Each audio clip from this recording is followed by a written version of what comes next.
اور بادشاہ کے دربار کے ساتھ جو لوگ منسلک ہوتے تھے، جو اس کے وزیر ہوتے تھے یا جو اس کے درباری ہوتے تھے، ان کو کامن پبلک کے اندر، عام معاشرے میں یا سوسائٹی کے اندر بڑا امپورٹنٹ سمجھا جاتا تھا، ان کی بڑی عزت کی جاتی تھی ان کے ڈر کی وجہ سے، ان کے سٹیٹس کی وجہ سے.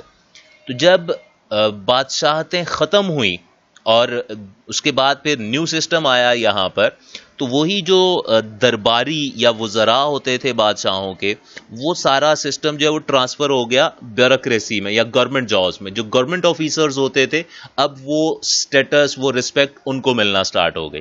تو کامن پبلک میں ہر کسی کی یہ خواہش ہوتی تھی کہ وہ گورنمنٹ جاب گین کرے، جیسا کہ آج بھی پاکستان کے اندر بھی ہے کہ گورنمنٹ جاب بڑی فیسینیٹ کرتی ہے لوگوں کو،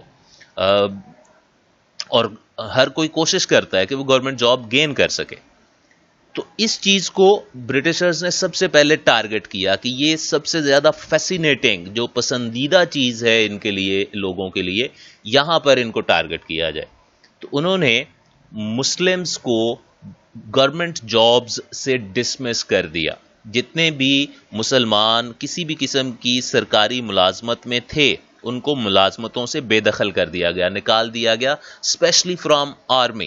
خاص طور پر فوج کے اندر جو مسلمان تھے ان کو وہاں سے نکال دیا گیا تھا، کیونکہ جو جنگ ہوئی تھی اس میں جو لوکل آرمی پرسنل تھے، جو یہاں کے مقامی فوجی تھے، ان کا ایک بڑا کردار تھا.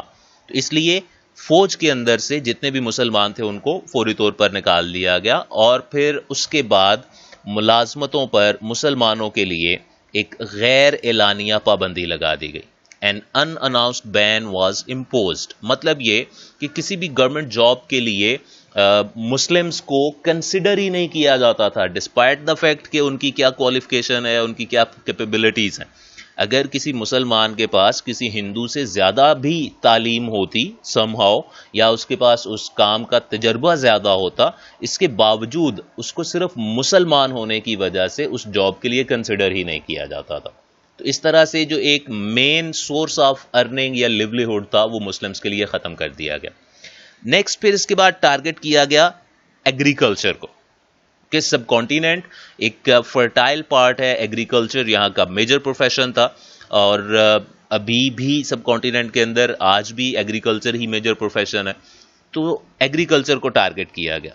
Confiscation of lands next topic کی یہ ہیڈنگ ہوگی، زمینوں کی ضبطگی. مسلمز کی جتنی بھی زمینیں تھیں، آل دا پراپرٹیز اینڈ لینڈز ور کنفسکیٹڈ. تمام جائیدادیں، زمینیں، جاگیریں جو مسلمانوں کی تھیں وہ حکومت نے زبردستی ان سے چھین لیں، ضبط کر لیں.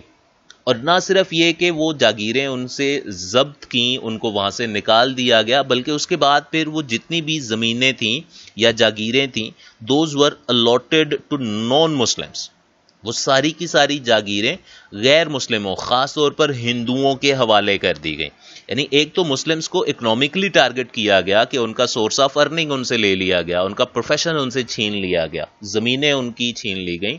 اور دوسرا ایموشنلی بھی ان کو ٹارگٹ کیا گیا کہ جو مسلمانوں کے اوپر پرابلمز آ رہی تھیں اس میں مین کاز ہندو تھے، کیونکہ انہوں نے سارا بلیم ہندوؤں کے اوپر ڈال دیا تھا. تو مسلمانوں سے لے کر وہ ساری زمینیں ہندوؤں کو دے دی گئی تھی. اکنامکلی بھی اور ایموشنلی بھی ان کو ٹارگٹ کیا گیا تھا. اب آن دیٹ ٹائم مسلمز کی جو اکنامک کنڈیشن تھی ہندوستان کے اندر، اس کو سر سید احمد خان نے اپنی ایک سینگ کے اندر ڈسکرائب کیا ہے، جو آپ کی بکس میں بھی پوائنٹ نمبر 2 کے اینڈ کے اوپر لکھی ہوئی ہے. He said that no calamity has descended from heavens that had not searched the house of the Muslims before it came down to the earth. کوئی بلا آسمان سے ایسی نہیں اتری جس نے زمین پر پہنچنے سے پہلے کسی مسلمان کا گھر نہ ڈھونڈا ہو. اب مطلب یہ کہ کلیمٹی کہتے ہیں کوئی مصیبت، کوئی آزمائش، اور ڈسینڈ کا مطلب ہوتا ہے نیچے آنا. یعنی کوئی بھی آزمائش، کوئی مصیبت یا پریشانی ایسی نہیں تھی جو مسلمانوں کے اوپر نہ آئی ہو، جو مسلمانوں نے فیس نہ کی ہو. یہ جو کوٹیشن ہے، this quotation could be asked as a short question. آپ سے شارٹ کویسچن کے طور پر پوچھا جا سکتا ہے، what did sir Syed Ahmad Khan say about the economic condition of Muslims in India. اس کے بعد پھر آگے نیکسٹ ہمارا پوائنٹ ہے ہرڈلز ان بزنس، کاروبار میں مشکلات. اب مسلمانوں کو سرکاری ملازمتیں تو مل نہیں رہی تھی، ایگریکلچر کرنا ان کے لیے پاسبل نہیں رہا تھا کیونکہ زمینیں چھین لی تھیں حکومت نے. تو اس کے بعد پھر انہوں نے مختلف چھوٹے موٹے کاروبار کرنا شروع کر دیے یا اس کی طرف ان کا دھیان ہوا. لیکن اس میں بھی مسلمانوں کے لیے بہت سی پرابلمز کریٹ کی گئیں. مسلمانوں کے اوپر ظالمانہ طور پر ٹیکس لگا دیے جاتے جو کہ دوسرے لوگوں کے اوپر نہیں ہوتے تھے، صرف مسلمانوں کے اوپر لگائے جاتے، جس کی وجہ سے بزنسز آف مسلمز ور ریونڈ، مسلمانوں کے کاروبار تباہ ہو گئے. لیکن دوسری طرف یہ ہوا کہ many privileges were given to Hindus. ہندوؤں کو مختلف رعایتیں دی جاتی، مختلف سہولتیں دی جاتی، اور اس وجہ سے ہندوؤں کی اجارہ داری، ہندوؤں کی مونوپلی اسٹیبلش ہو گئی. یعنی اجارہ داری یا مونوپلی کا سمپل ورڈز میں مطلب ہے قبضہ، سارے کا سارا کاروبار ہندوؤں کے ہاتھ میں آ گیا. یعنی اس چیز کو ہم اس طرح سے بھی سمجھ سکتے ہیں کہ سپوز اگر دو لوگ ہیں الگ الگ کسی مختلف جگہوں کے اوپر کاروبار کر رہے ہیں، کوئی چیز بناتے ہیں، لیٹ سے کہ ایک پیس، کسی بھی چیز کا ایک پیس بنانے کے اوپر ان کے ٹوٹل ایکسپینسز ہوتے ہیں 100 روپیز. اب اگر گورنمنٹ ان دو میں سے ایک پرسن کو یہ کہے کہ تم نے 10% ٹیکس دینا، تو اگر وہ 100 روپیز کی چیز بنا رہا ہے اور اس کے اوپر 10 روپیز گورنمنٹ کو ٹیکس دے رہا ہے تو اس کے ٹوٹل ایکسپینس ہوں گے 110. آن دی ادر ہینڈ اگر دوسرے شخص کو یہ کہا جائے کہ گورنمنٹ آپ کو 10% سبسڈی یعنی 10% رعایت دے گی، یعنی اگر وہ 100 روپیز کی کوئی چیز بنا رہا ہے تو گورنمنٹ اس کو سبسڈی کے طور پر 10 روپیز اس کو واپس کر دے. اب اس نے 100 جو ہیں وہ خرچ کیے، 10 اس کو واپس مل گئے، اس کی کاسٹ ہو گئی 90. پہلا جو تھا اس کی کاسٹ ہو گئی 110 کیونکہ اس کو ٹیکس دینا پڑ رہا ہے، دوسرے کی 90 ہے کاسٹ. تو اب اگر وہ 100 روپیز کی بھی سیل کرے گا تو اس کو پروفٹ ملے گا، لیکن وہ جو فرسٹ ون ہے جس کی کاسٹ 110 تھی وہ اگر 110 سے لیس میں سیل کرے گا تو اس کو نقصان ہوگا.